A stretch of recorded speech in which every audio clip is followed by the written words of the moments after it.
2010ஆம் ஆண்டு. அப்போது திமுக ஆளுங்கட்சி, அம்மா அவர்கள் எதிர்க்கட்சி. ஒரு பெரிய மிரட்டல் விடுத்து அம்மா அவர்களுக்கு எதிராக மதுரை மாவட்டத்தில் பல இடங்களில் போஸ்டர் ஒட்டியிருந்தார்கள்.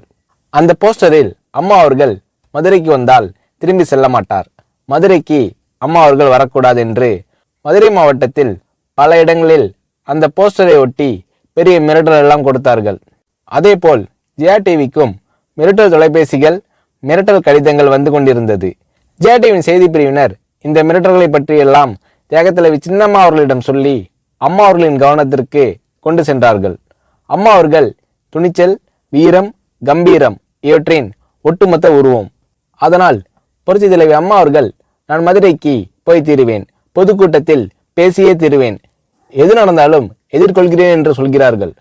ஒரு கட்டத்தில் ஜெயா டிவிக்கு மிரட்டல் எப்படி வருகிறது என்றால், ஜெயா டிவியின் அலுவலகத்தை வெடிகுண்டு வைத்து தகர்ப்போம், அம்மா அவர்கள் மதுரைக்கு வந்தால் ஜெயா டிவியை ஒழிப்போம், இப்படியெல்லாம் நிறைய மிரட்டல்கள் தொலைபேசியின் வாயிலாகவும் கடிதத்தின் வாயிலாகவும் வந்து கொண்டிருக்கிறது.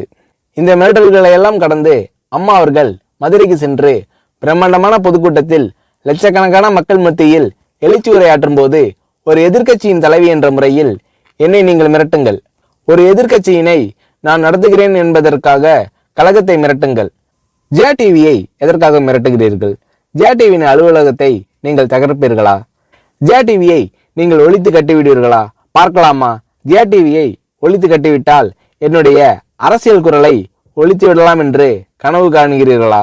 ஜெயா டிவி என் உயிருக்கும் மேலானது, நான் என்னுடைய உயிரை விட அதிகமாக நேசிப்பது, என்னுடைய அரசியல் கரமாக நான் போற்றி புகழ்வது, அதன் மேல் நீங்கள் கை வைப்பீர்களா, பார்க்கலாமா என்று எழுச்சி உரையாற்றினார் புரட்சி தலைவி அம்மா அவர்கள்.